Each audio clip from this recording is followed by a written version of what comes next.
بسم الله الرحمن الرحيم. الحمد لله رب العالمين والعاقبة للمتقين والصلاة والسلام على سيد الأنبياء والمرسلين وعلى آله وأصحابه أجمعين. قال الله تبارك وتعالى في كتابه المجيد والفرقان الحميد: يا أيها الذين آمنوا اذكروا الله ذكرا كثيرا. صدق الله مولانا العظيم وصدق رسوله النبي الكريم الرؤوف الرحيم. ان اللہ وملائکتہ یصلون علی النبی یا ایھا الذین آمنوا صلوا علیہ وسلموا تسلیما. معزز سامعین کرام، اس سے پچھلے لیکچر کے اندر ذکر بالجہر کی فضیلت بیان کی، قرآن اور احادیث مصطفیٰ سے ذکر بالجہر کی وضاحت کی کہ اس سے مراد کون سا ذکر ہے. آج کے اس بیان میں نماز کے بعد بلند آواز سے ذکر کرنے کی فضیلت بیان کی جائے گی اور احادیث مصطفیٰ سے، اقوال صحابہ سے، محدثین کے اقوال سے دلائل پیش کیے جائیں گے. نماز کے بعد ذکر بالجہر یہ نبی علیہ الصلوۃ والسلام سے، صحابہ کرام سے یہ ثابت ہے اور یہ جائز ہے، اس میں کسی طرح کی کوئی قباحت نہیں. چنانچہ امام بخاری اور امام مسلم اپنی صحیح کے اندر یہ حدیث نقل کرتے ہیں. گویا کہ جو حدیث میں بیان کر رہا ہوں یہ وہ حدیث ہے جس کو متفق علیہ کہا جاتا ہے، جس میں امام بخاری اور امام مسلم کا اتفاق ہے کہ، اور امام بخاری نے اپنی صحیح بخاری کے اندر ایک چیپٹر قائم کیا ہے جس کا نام ہے باب الذکر بعد الصلاۃ، یعنی نماز کے بعد ذکر کرنے کا چیپٹر.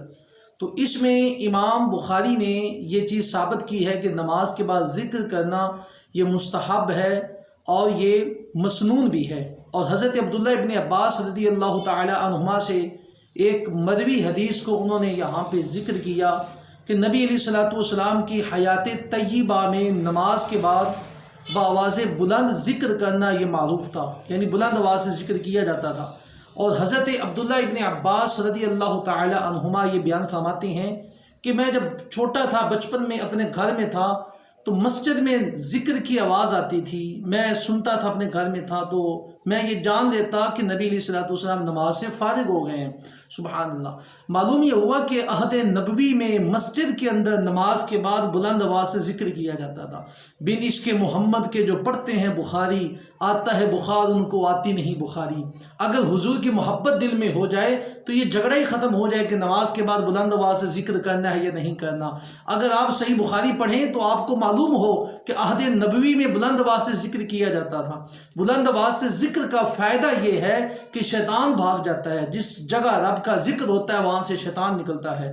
بلند آواز سے ذکر کرنے کا فائدہ یہ ہے کہ دل کو سکون ملتا ہے. جی، لوگ ایک آواز میں مل کے رب کا ذکر کرتے ہیں. اور یہ صحیح بخاری کے اندر بھی ہے، اس کی حدیث نمبر 805 ہے، اور صحیح مسلم کے اندر بھی حدیث ہے، اس کا نمبر 583 ہے، 583 ہے. اور اسی طرح حضرت عبداللہ ابن زبیر رضی اللہ تعالیٰ عنہ کا قول جو امام مسلم نے، امام ابو داؤد نے، امام نسائی نے اس کو ذکر کیا اپنی کتابوں میں. آپ فرماتے ہیں کہ حضرت ابن زبیر جو تھے، حضرت عبداللہ ابن زبیر رضی اللہ تعالیٰ عنہ یقول فی دبر کل صلاۃ حین یسلم لا الہ الا اللہ وحدہ لا شریک لہ الی آخرہ.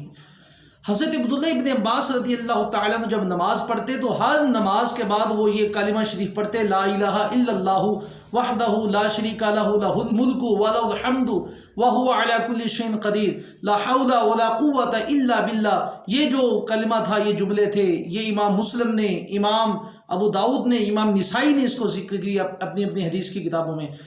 معلوم یہ ہوا کہ نبی علیہ الصلوۃ والسلام، حضور کے صحابہ یہ نماز کے اندر بلند آواز سے، نماز کے بعد بلند آواز سے یہ ذکر کرتے تھے. تو اس سے معلوم یہ ہوا کہ ذکر کرنا یہ جائز ہے.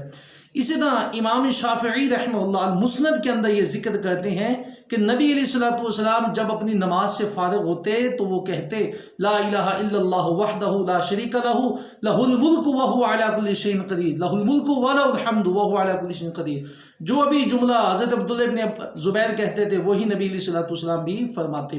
گویا حضرت عبداللہ ابن زبیر انہوں نے حضور سے سنا اور نبی علیہ الصلوۃ والسلام سے سن کے وہ یہ جملہ کہتے تھے. تو اس سے معلوم یہ ہوا کہ بلند آواز سے ذکر کرنا یہ جائز ہے. اور کتنی ہی خوبصورت وہ حدیث مصطفیٰ ہے جسے امام بخاری نے اپنی صحیح بخاری میں نقل کیا ہے کہ نبی اللہ رب العزت فرماتا ہے، میں اپنے بندے کے گمان کے مطابق اس کے ساتھ بیہیو کرتا ہوں. اگر کوئی بندہ مجھے اپنے دل میں یاد کرتا ہے تو میں اللہ بھی اس کو اپنے دل میں یاد کرتا ہوں. اور جب میرا کوئی بندہ ایک مجلس میں بیٹھ کے میرا ذکر کرتا ہے میں اللہ اس سے بہتر مجلس میں اپنے اس بندے کا ذکر کرتا ہوں. سبحان اللہ. معلوم یہ ہوا کہ نماز کے بعد بلند آواز سے ذکر کرنا یہ اللہ رب العزت کو بڑا پسند ہے، بڑا محبوب ہے. میں یہاں وضاحت کر دوں کہ ذکر بالجہر کی 2 قسمیں ہیں.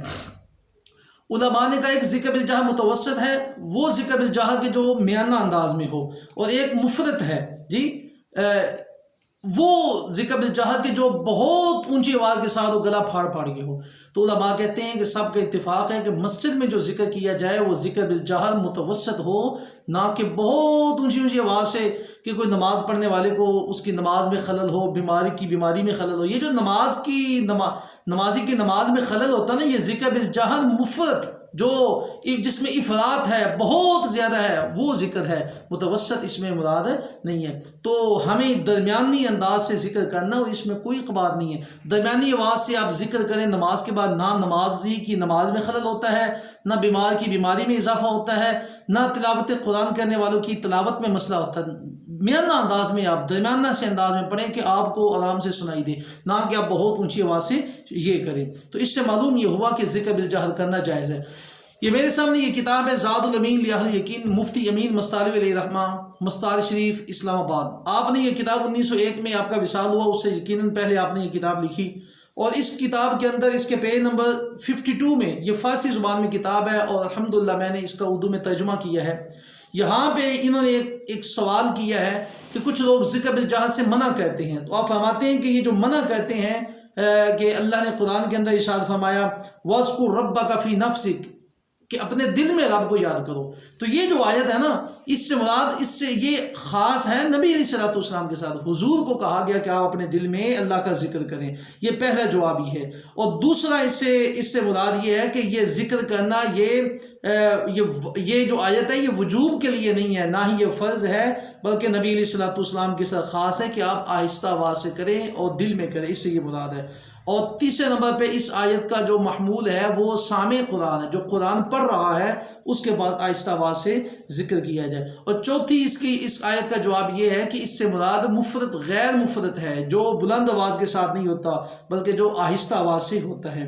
اور اس کے علاوہ علماء نے اس کے دلائل بھی ذکر کیے ہیں مانعین کے کہ قرآن نماز کے بعد ذکر بالجہر کرنا یہ صحابہ کرام سے ثابت ہے، اور علماء کرام سے ثابت ہے، محدثین نے اس کو لکھا ہے کہ یہ ثابت ہے، جائز ہے. حتیٰ کہ امام طحاوی علیہ رحمہ نے اس کے بارے میں یہ لکھا کہ نماز کے بعد جو ذکر ہے، ذکر بالجہر جو ہے وہ یہ جائز ہے.